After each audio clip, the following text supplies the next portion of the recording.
Hoy voy a hablarles sobre la genética en el powerlifting. En realidad ni siquiera es en el powerlifting, es porque más o menos es a lo que yo más me dedico, pero perfectamente. Y de hecho eso está más como a la hipertrofia, a cualquier disciplina de gimnasio, culturismo, crossfit, halterofilia, cualquier cosa puede servir. En el fondo esto es poco específico, es bastante general. Una de las cosas que quería decir es que básicamente todo el mundo habla de genética y nadie tiene idea de lo que significa genética. Entonces, pues aquí lo expreso de una manera bastante poco irónica. Casi nadie sabe nada de genética en el powerlifting.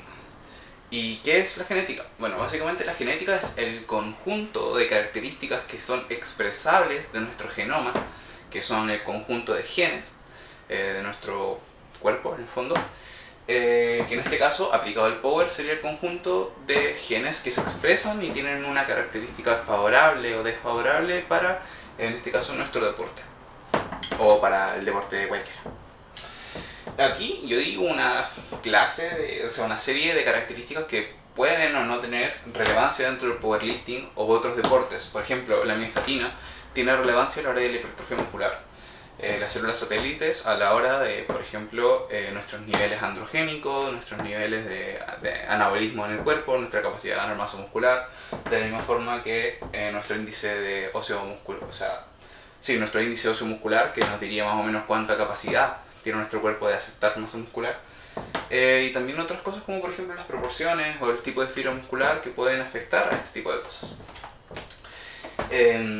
Básicamente esto y todas estas características y la mayoría de las características de la vida, de la biología, se ven de manera con una distribución normal, básicamente, que sería esto que está aquí en la pizarra. Una distribución normal, que sería algo como esto, básicamente consta de dos ejes, en el que está la frecuencia y en el que está el rasgo de evaluar o la serie de rasgos de evaluar. Básicamente lo que nos muestra es que la mayoría de la población que está representada bajo la curva se encuentra justo concentrada a la mitad, que es en la parte normal, por eso es una distribución normal. Y ese normal básicamente sería algo que todo el mundo tengamos. Por ejemplo, normal en el nivel de índice óseo muscular sería tener el mismo nivel de capacidad de retención de masa muscular que la mayoría de las personas.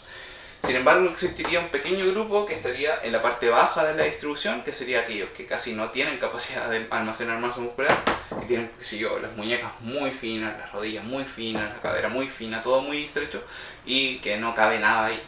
Y también tenemos, por el otro lado, el 5% de las personas que sí tienen esa gran capacidad, de que tienen una genética como privilegiada en ese aspecto. Eso se puede aplicar con cualquier característica de las que estamos hablando. Por ejemplo, con la miostatina, existiría un pequeño grupo de personas, que sería la genética privilegiada, por ejemplo, que tiene muy poca presencia de miostatina y por ende tienen mucha capacidad de ganar kilos y kilos de masa muscular por sobre su altura. Y al contrario, habrían otras personas que tienen muy poca capacidad de hacer esto. En general, lo que quería mostrar aquí es que si nosotros hacemos una unión de todas estas características, lo que vamos a tener una teoría de conjuntos al respecto. Vamos a tener el conjunto, aquí yo puse, asumiendo que tú tienes buena genética en estos tres, o que tienes la posibilidad, o sea, que tenemos una población que sería todo lo que está fuera de estos tres círculos, y tenemos círculos en los que está mostrada como el 5% de la población que tiene buena genética. Algunos estarían aquí, otros estarían aquí, otros estarían aquí y otros estarían en las intersecciones. Y en estas intersecciones es donde encontramos las genéticas privilegiadas, las genéticas élite, aquellas personas que son capaces de llegar a donde quieran. Por ejemplo, y esto sería no con 3 círculos, sería con infinita cantidad de círculos en diferentes proporciones de importancia, pero para reducir, aquí podría ser perfectamente como la estructura, podría ser perfectamente las proporciones del cuerpo, entre muchos otros factores. Pero bueno, para reducir yo puse estos tres, que son la miostatina, el índice óseo muscular y el tipo de fibra muscular. Básicamente, aquí la probabilidad de que tú tengas la mejor genética está en la intersección de estos tres, que sería lo que está aquí.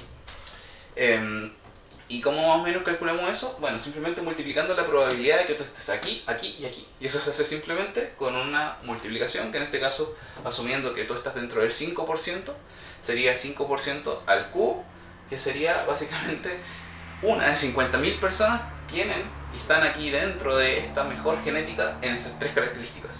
En el fondo, si lo multiplicamos por los 18 millones de personas que hay en Chile, serían 360 personas solamente, que tienen estas tres características como al tope. Ahora podemos hablar de algo súper importante. A ver, de esas 360 personas, es difícil que tú estés dentro. Pero imaginemos que ya no es el 5%, sino que es el 15% de las mejores. Y así sucesivamente. Ya, pero que lo que pasa es que estas 360 personas no entrenan. Ni las 1000, ni las 2000 mejores personas con genética en Chile. Es más probable que una persona con mala genética esté entrenando. ¿Y por qué digo esto? Casi nadie entra al gimnasio porque tiene un buen cuerpo. Casi nadie entra a un deporte de estos porque tiene el mejor cuerpo, porque está súper marcado.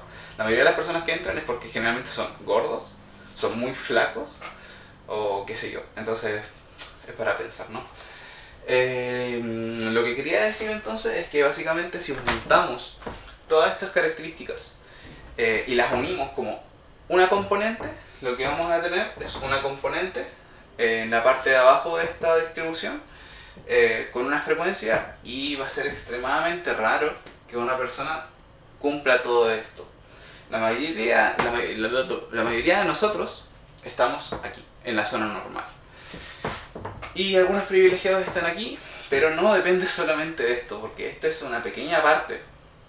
Lo más importante es que estas personas entrenen, porque si no entrenan no sirve de nada tener genética, porque pues no sabes que la tienes. Entonces, primero, conclusiones. ¿Es difícil tener buena genética? Segundo, es todavía más difícil que una persona con buena genética esté entrenando. Y seguramente tú no tienes la mejor genética, así que tienes que suplirlo con todo el resto de cosas que son, por ejemplo, los hábitos o la dieta, qué sé yo, todo ese tipo de cosas. Así que nada, que no quiero desmotivar a nadie, pero considero que esto es mejor que pensar que tienes la mejor genética del mundo, cuando en realidad es súper complicado. Y aunque la tuvieses, depende de muchos más factores que solamente la genética. Y bueno, si a alguien le interesa saber cómo funciona realmente la genética de cualquiera de estas cosas, pues perfecto, yo lo haría encantadísimo.